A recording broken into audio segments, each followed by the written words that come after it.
Hello. Today we will venture into the world of the Americas before they were explored and conquered by the Europeans. Specifically, we will look at some representative examples of the art from the pre-Columbian societies of South America and Mesoamerica.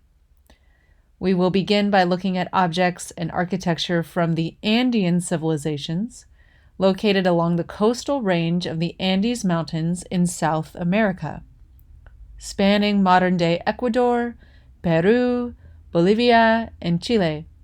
And then we will review some of the key objects and architectural monuments from the Mesoamerican civilizations, spanning modern-day Mexico, Guatemala, Honduras, and Belize.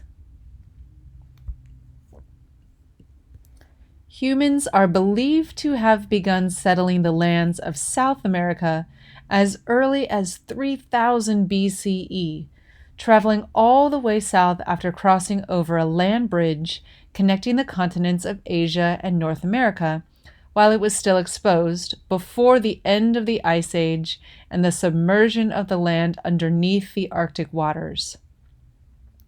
Major ancient civilizations developed in the area of the Andes Mountains, where agricultural cultivation could be achieved by a method of farming terraces along the sides of the steep mountains. The Andean region provided rich and abundant resources, from metals like gold and silver to wool from llamas and alpacas. We will look at two specific civilizations from the Andean region to view works from the early ages of settlement to the last civilization before the arrival of the Spanish conquistadors. The Moche practiced a polytheistic religion with major deities of the sky and moon.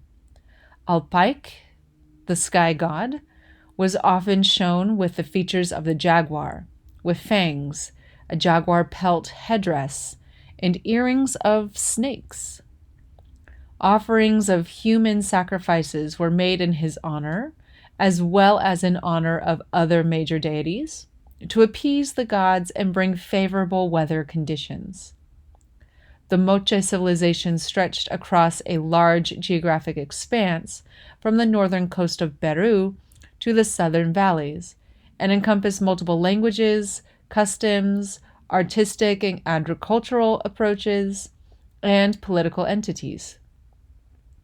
They were known as one of the more prosperous civilizations of the early Andean societies, and were also known for their prolific metalwork and pottery creations. Moche ceramics are known for their innovation, with decoration consisting of painted forms and patterns on the surface of vessels, as well as the entire shape of the vessel itself.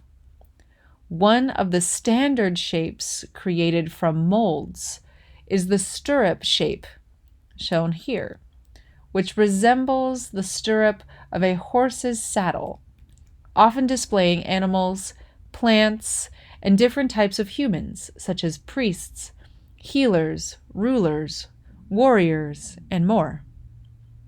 It is thought that these ceramic vessels were used in burials, as well as other types of religious rituals and social ceremonies, as ceramics have been discovered in both burial and residential spaces. This example is a stirrup vessel depicting a warrior figure, specifically a hawk warrior, as seen from the prominent beak nose feature. The hawk warrior is dressed in battle gear, complete with protective headgear and shield, but his adornment also signals his high social status with his decorated collar, recalling the intricate collars of shell and beads found in the tombs of Moche elites. He kneels, possibly as a sign of obedience, or mimicking some stance taken before battle. The defined features of the warrior's face, garment, and weaponry suggest a skillful hand, and the smooth surface and even texture demonstrates an even, controlled firing process that would have been hard to achieve. In addition to being excellent ceramicists, The Moche were skilled metalworkers and created intricate examples of jewelry and other objects of gold and precious stones. The object we have here is called an ear spool, one of two that would be worn inserted in the earlobes once they had been pierced and stretched to accommodate the large circular forms. Ear spools displayed the status and power of the individual, and it is believed that both elite men and women wore them. This ear spool may depict a warrior priest and attendants, though historians are not completely sure since the societies of the Moche did not leave behind any written records. The central figure is much larger than the flanking attendants, suggesting his high status, and he bears a spear and shield in his hands. He wears a necklace of skulls across his collar, a gold plate in his nose, ear spools, and a tall headdress or helmet, all of which work to signal his fearsome and intimidating power. The very careful and precise designs of the gold pieces and the turquoise inlay reveal extreme technical dexterity and craftsmanship, as well as the wealth of the wearer by possessing an object of such valuable materials. The turquoise may have come from as far away as northern Chile, suggesting a robust trade network. This ear spool reminds us, though, that the Moche and other civilizations in South America were fierce warriors in addition to skilled artists. Hundreds of years after the expansive Moche civilization, another powerful civilization emerged, the Inca. The Inca Empire emerged around 1400 CE and eventually stretched the length of the Andean region from modern Ecuador to southern Chile.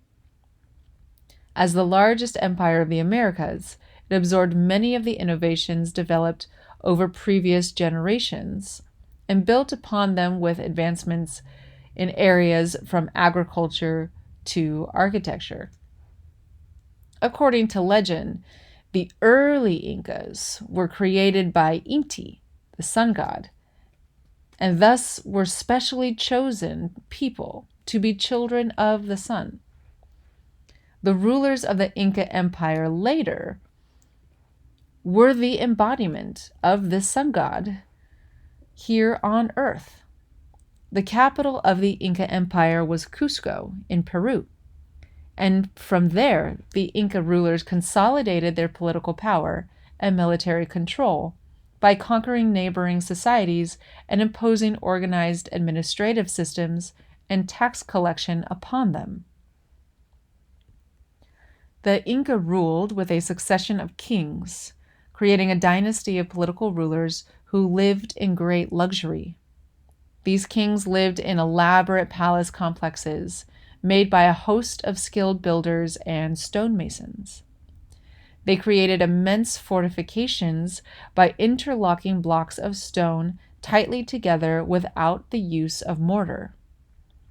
These structures were made out of blocks with smoothed surfaces and straight lines, and the units created also reflect an interest in straight lines and geometric shapes, symbolizing the orderly and systematic approach to their control of the landscape and people.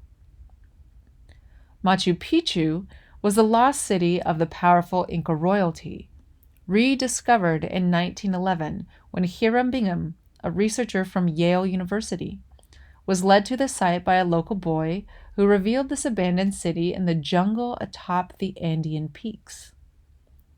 Bingham thought he had found the lost city of Vilcabamba, which is actually west of Machu Picchu.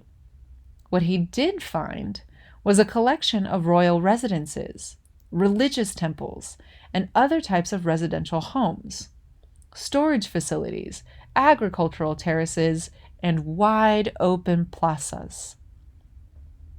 Archaeologists believe Machu Picchu was a massive retreat for the Inca rulers and elites, providing a quiet and tranquil escape from the hustle and bustle of Cusco. Sophisticated farming techniques made use of the mountain sides to create terraces for crops to feed the many citizens who gathered here. And alpaca and llama roamed the open spaces as well.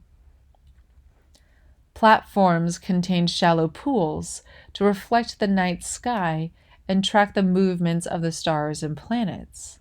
And temples reveal the importance of the priestly class to perform essential rituals and ceremonies to the gods. Strangely, the city of Machu Picchu was abandoned around the same time the Spanish began their campaign to conquer the Inca Empire in the 1530s. There's no clear answer yet to the mystery of why this prosperous city was abandoned only a century or so after it was constructed. From the spread of a possible disease to rumor of the threat from foreign invaders, the reasons for its abandonment may never be known. What we can know, however, is the talent and skill of the Inca craftsmen, and the desire to please the Inca royalty was clearly exceptional. One of the many techniques the Inca excelled in was metalworking, like their Moche predecessors. They created highly polished objects, such as the silver llama we see here. Subject matter displayed the common sights of everyday life, such as animals and plants, as well as intricate abstract patterns of geometric lines and shapes. Objects made of such precious metals were likely made for use by Inca nobles or elites.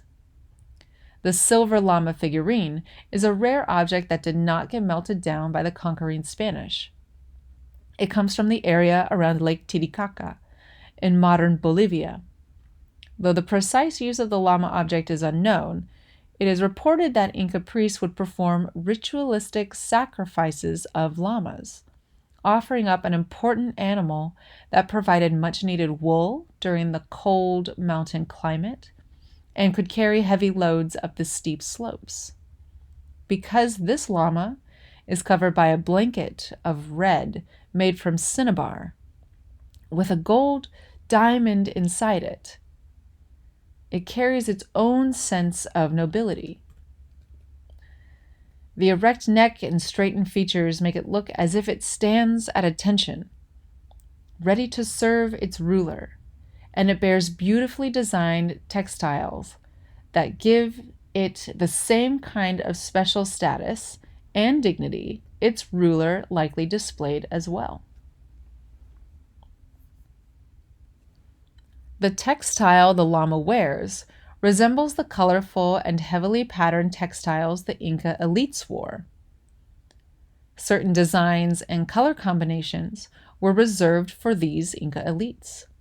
The method of keeping records in the Inca Empire was sophisticated and complicated by today's standards. History was tracked with a series of knots and threads on a web-like hand-woven object called quipu, which was kept by a special historian in Inca cities. Similarly, the messages communicated through the precisely woven textiles reflect a purposeful use of lines, shapes, and colors to identify individuals and transmit messages about their influence, status, and power. This particular tunic belonged to an Inca elite. What appears to the modern viewer as a complex array of alternating patterns in dyed threads of red, yellow, white, and green likely express specific pieces of information and qualities associated with the individual wearing it. More than just a beautiful work of art, objects from precious metals to intricately woven wool textiles express the importance of organization and tradition within the Inca Empire, carrying on the achievements of centuries before them. This concludes our brief exploration of the arts from the Andean region of pre-Columbian South America.